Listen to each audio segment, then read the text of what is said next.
Several minutes of commercial-free football starts now. Hey, welcome everybody to another episode of Purple Mortgage Guys on this Purple Victory Monday. We've got myself, Brent, Tanner, and Goose again coming at you, recapping the game from yesterday against the Bears. We jumped on them early, got a big 21-3 lead, gave up some points before half. Offense went silent for a while. Defense allowed them back in the game, and ultimately another entertaining Kirk Cousins fourth quarter comeback for a victory, and come out victorious again, moving on to 4-1, where we've got the Dolphins coming up Sunday down in Miami with possibly an unknown or to be named later quarterback. So Tanner, Goose, we'll start with Tanner. What'd you see yesterday? Tanner, I know you were at the game as well as myself. And Goose, I'm interested in your perspective from watching it on TV. But Tanner, what were your takeaways from yesterday? Well, the first 45 minutes or so was a lot of fun to watch. I thought we were going to see the team we've been waiting to see all year and just blow someone out of the water for once by 3-4 scores. Obviously, we know too well that we are Vikings fans. So we do have to come back down to earth and realize that isn't always likely against a divisional opponent. Bears did make their way back. But as always, just like the last few weeks, I think it's just important that we got out of that game with a victory. We are 3-0 in the division now, and that is huge. And I think an even bigger win yesterday is probably Green Bay's loss in London against the Giants. We are actually two games up on them now. So going into week 6 here as the number 2 seed, I believe, in the NFC, Dolphins are not going to be an easy team to beat, even without Tua or Teddy. Probably they're a pretty well-rounded roster, so I'm hoping we can just keep pushing forward. Goose, what'd you see from yesterday? Yeah, I mean, obviously that first quarter to half football was what you want to see, what we asked for, but it wasn't the complete game that we were looking for. It was, I think, the longest sustained run that they've had, though, so it's kind of another picture into what we can be. A lot of people post game are talking about, hey, if you're winning games when you're struggling and working through a new scheme, you can kind of see what it would look like if we can piece it all together. A lot of people are saying that with a new GM, new staff, to be 800 is kind of, or 500 is kind of the expectation. So I'm trying to see the silver lining here. And I'm still very optimistic for what the first quarter of the season has looked like. And I'm excited. I was pretty disappointed when we blew the lead, but, for some reason, I never felt like we were going to lose it. Even when we lost the lead, I was probably overly confident that we were still going to win, but it just felt like we were going to win the game. I think, watching it, Cousins was basically perfect. The game plan was perfect. The offense was rolling. We were up 21-3, like we mentioned. Cousins hit on 17 of his first 17 passes, which was a Vikings record yesterday, which was fun to watch. We were exchanging some texts there at that point. We were feeling pretty good. And then the inevitable happened where we let them back in the game and kind of had a tale of two halves, but very entertaining to watch the offense, entertaining at the end. Very interesting game, I guess, to say the least. I noticed when we scored our third touchdown to go up or to put 21 on the board, we went from that point, we went like an hour and 48 minutes in real time of no points scored, which seems kind of crazy for how well we were clicking earlier on. But we did have a few, I guess, blunders there with some missed kicks, a block kick, just some special teams, maybe blunders in there as well. And then Kirk threw the pick that was historically something that would maybe derail the game, but he bounced back, led us to that other fourth quarter comeback. And it was just a different vibe, I guess, again, with the team yesterday. So looking at some stats, Justin Fields, for the first time in 2022, had over 200 passing yards for the game. Had a big run called back thanks to our friend Amir Smith-Marset late in the game, which would have probably changed the complexion of that game. And he looked pretty sharp in the second half. First half, he looked maybe a little bit lost. Second half, we made him look competent. So who knows what that is? I know we're probably going to do a lot of talking about the defense on today's show, but what are you guys' thoughts on Justin Fields? We talked about boom or bust. I feel like he did pretty well yesterday, considering what he had for stats here to date. Yeah, you nailed the boom. I think he did successfully kind of have his best stat line in each category, which I'm kind of torn on. I didn't want to see him play his best game of the year, but I also knew that the Bears' strength was the rushing attack, and we did successfully hold them to, it looks like 78 yards as a team. David Montgomery, 1.7 yards a carry on 12 carries. So we kind of made them one-dimensional.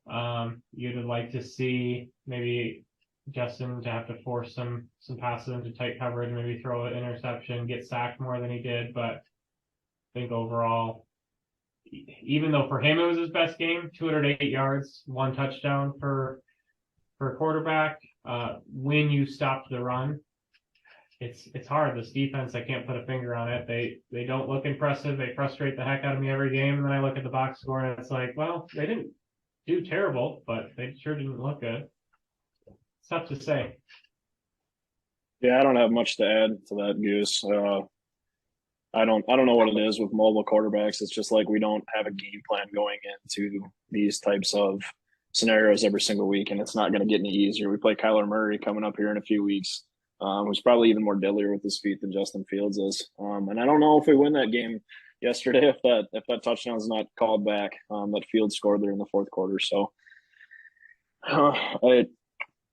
if I have any complaints, it is the defense. I don't know what has to change going forward. We're just not drawing up very much pressure with the amount of talent I feel like we have.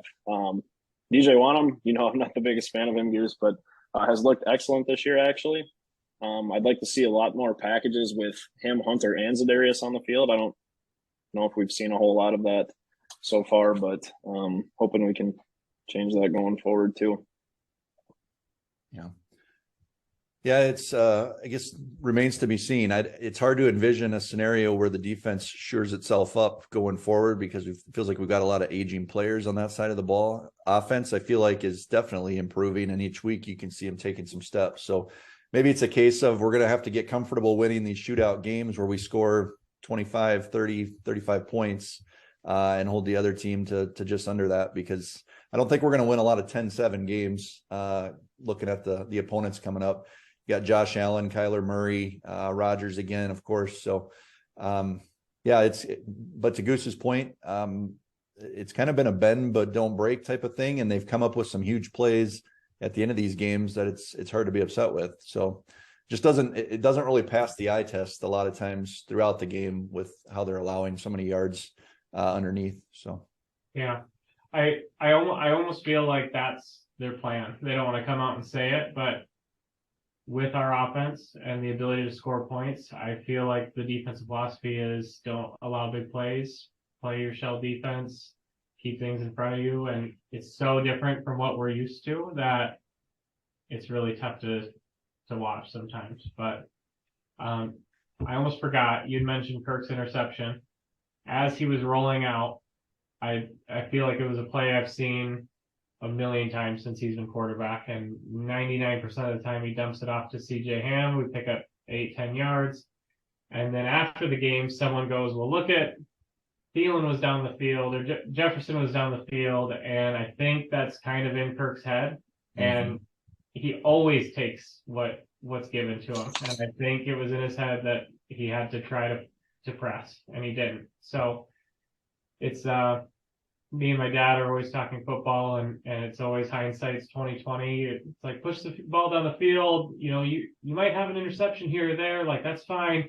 And then he does it, and you're like, what are you doing? Take the 8 yards. Like, no one's stopping us if you take what they give them. So you got to pick, I guess.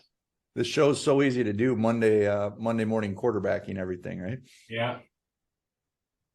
All right, guys, let's move on to our bold predictions. We do these every Friday before the game.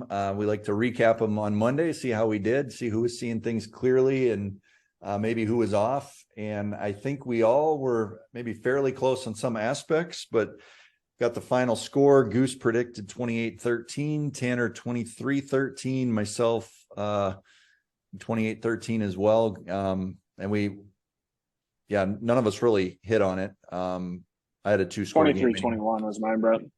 Okay. 23-21. Sorry. So Tanner was probably the closest on that. I know we were talking about, you were thinking Greg Joseph would hit a field goal at the end to ice it. Goose went on with his prediction to say we would not make a field goal in this game. And there was some dispute second quarter when I texted you guys. I said I was told there would be no field goals. And he said, no. We can attempt them. We're just not going to make them. So I guess he does win that on a technicality with no field goals. Tanner, you had a defensive score. We did not count on Cam Dantzler sliding after that interception. I guess you saw him going to the end zone. And I saw Kene Wangwu with a touchdown, which was not even close. And I think I threw in a safety in there too that I thought might happen. So I struck out completely. And I think I had the Cousins sneak a week too early is where I went wrong on my predictions. So I don't know. Did the game play out like you guys were seeing, especially maybe going into it and then at halftime? I think for me, I just thought it was going to be much closer throughout the entire game. I didn't think we were going to jump to such a early lead just because it's not something we typically do against divisional opponents. Yeah.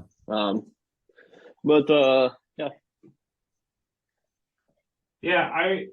I mean, I wanted to see them come out the way they did. So there's a little disappointment with the drop off. I'm glad they came back and pulled it off, but I think I'm hanging on to the little things that they've shown and just waiting for us to put that together for a full 4-quarter game.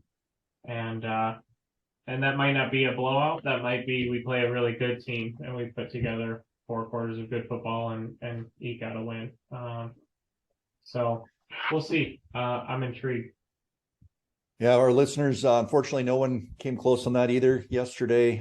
29 is kind of a weird number for a final score, thanks to JJ on the 2-point conversion.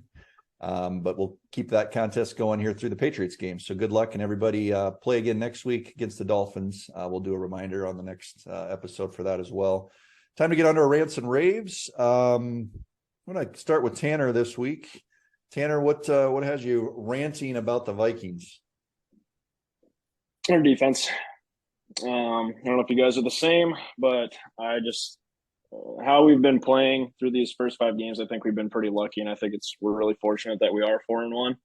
But this doesn't feel like something that's going to be sustainable for us. So if the offense doesn't pick it up and play to the capability that we know they can be, and start putting up, weeks where we can score 30 plus, we're not going to continue winning these 1-score games because this just isn't sustainable. This defense is not been good, and I don't know if it's the defense in general. It doesn't feel like it's the people or the players on the team as much as it is maybe the coaching. I don't like the play calling. I guess Ed Donatel has given us 3 or 5 games. I'd like to see more pressure drawn up, a little bit more creativeness, and it just feels very dry. There isn't a lot of creativeness with the pass rushing, and we've been playing a lot of off-man coverage, zone coverage specifically, that I don't really think actually plays to our corner strengths. And Cam Dantzler and Pat changing? Like, does that ever change mid-season, or is it is what it is, and wait till next year type of a thing? Yeah, I think it's probably something that they're going to stick with. They're not going to fix what's not broken. I mean, it looks broken to us, but as long as we continue to win games, I don't know why he would change anything on his end. Okay. Makes sense. Yeah, it doesn't seem to pass the eye test, I guess, when we're watching in real time anyway. So, Goose, what do you got? What's your rant? Yeah, I'll try to dig in here because I think we've been talking about that for a while, and it's probably number one. I talked a little last week about how I think I want the offense to carry our bad defense. So this week, I think I want to hit on, we won last week because of our special teams. We almost lost this week. because of our special teams. The shanked punt, put them in really good field position. Missed field goals. You're not going to hit all of them, especially from. Trying to remember what his first field goal was from. I think it was around 50, right before half. Which is why my bold prediction was a made field goal. I knew that they might kick a real long one at quarter end. So, but I think special teams for the most part they've been really solid this year. They had a pretty tough game against the Bears, and I think we're going to need to play as a complete team here for the rest of the season to keep the winning streak going. Sure. Well, I'll go with my rants, and I hit on it earlier in the show. We went up 21-3. We were rolling, looked amazing. Play calling was awesome. And then we went cold for an hour and 45 minutes plus in real time with no points on the board. And that was a lot of different reasons for that, I guess. But I would really love us to just figure out third quarter, where our offense goes in the third quarter. Looking at it through yesterday's game, we're averaging 1.2 points per quarter in the third quarter so far in this 2022 season. That puts us third to last, so we're 30th in the NFL in third quarter points. Only two teams behind us are the Broncos, which are turning out to be a little bit of a dumpster fire this year, and the New York Jets. So I think there's a huge opportunity there, and just knowing Kevin O'Connell, probably a point of emphasis, as you would have said last week, Goose with the red zone. Maybe that's something we see improved on going forward here, and specifically after the bye. So if I had to pick one thing, defense is probably an obvious one to all of us as well. But if the offense keeps scoring, I think it makes the defense's job a lot easier too, and they can pin their ears back, so to speak, going forward. So we're going to snake this. I'm going to steal the rave here as well and let Goose go next. But my rave through these first set of games here is KOC, Kevin O'Connell. I think he's done a phenomenal job. I think he has Cousins playing extraordinary.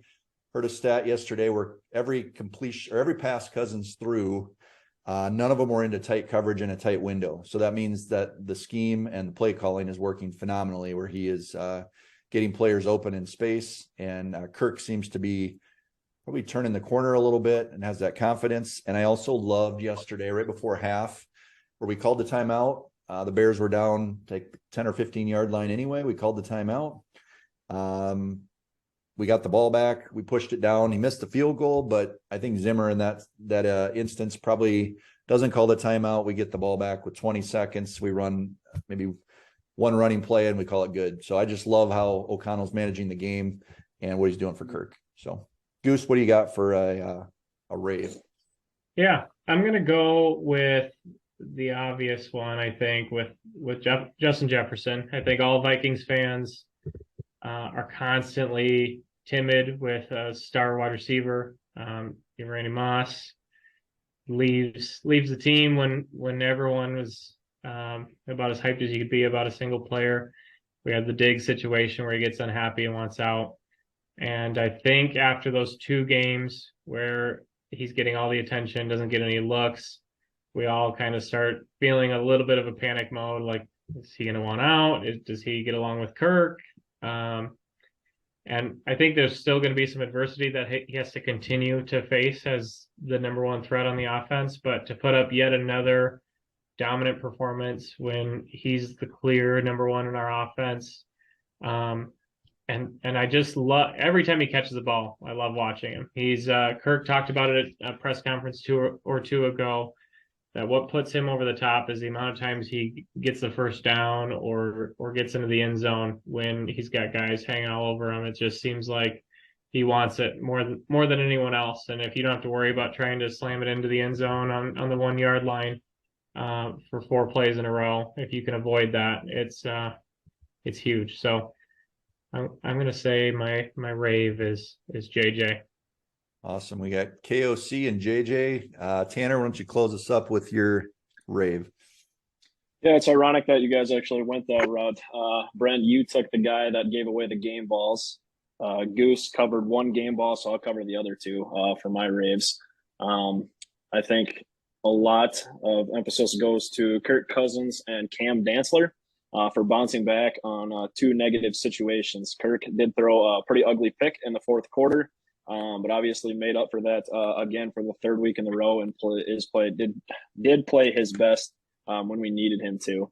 And for Cam Dantzler, whiffing on that tackle on Amir Smith-Marset, got up right away, chased them down, and went and made a play and went after the ball and sealed that for us. So I think there are a lot of corners in the league that would have whiffed on that and probably not done the same thing. So big testament to those two guys to help us win the game yesterday.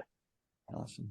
Yeah, it was an entertaining game, a game that saw a flea flicker for 2 yards, saw a double pass from JJ to Cook, saw an onside kick, a little shovel pass type thing at the goal line, and a Cousins sneak. Like, there was so much to watch us to keep us to watch and keep us entertained. So it was a fun game. Got out on top. Heading down to Miami now for a game against the Dolphins that looks to be winnable at this point. So, yeah. Any quick closing thoughts, guys? We got less than a minute here, and we'll call it a show. So, backup QBs make me nervous. It sounds like we might be going into Miami next week playing against their third string rookie, Skylar Thompson. Is his name, I think, from Kansas State, I believe. They do have a lot of talent on that team, and Jalen Waddle and Tyreek Hill are arguably the best receiver duo in the league. So I'm just hoping that he doesn't torch us. Awesome. Yeah, agree. Well, we will be back with you again on Friday to preview the Dolphins game, but have a great week, everybody. And thanks for joining us. We'll talk to you again soon.